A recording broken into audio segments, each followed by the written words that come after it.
திமுக அரசின் அலட்சியத்தாலும் நிர்வாக திறமையின்மையாலும் உயர்கல்வித்துறையும் உய்த்து போய் தமிழக மாணவர்களின் கல்வித்திறன் கேள்விக்குறியாகி உள்ளது.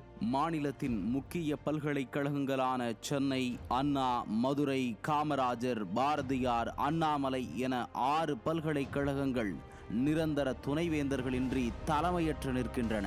இது மட்டுமல்லாமல் பதிவாளர்கள், தேர்வு கட்டுப்பாட்டாளர்கள், நிதி அதிகாரிகள் போன்ற பல முக்கிய நிர்வாக பொறுப்புகளும் காலியாக உள்ளன.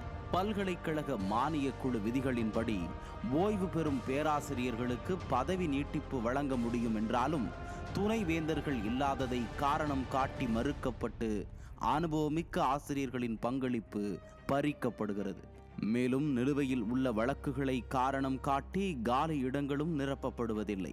கல்வியாளர்கள் மற்றும் ஆசிரியர் சங்கத்தினர் தொடர்ந்து வலியுறுத்தியும் இந்த தோல்வியடைந்த விடியா அரசு செவிமடுக்க மறுப்பதால் தமிழகத்தின் உயர்கல்வி முறையும் மாணவர்களின் எதிர்காலமும் ஆபத்தில் சிக்கியுள்ளது.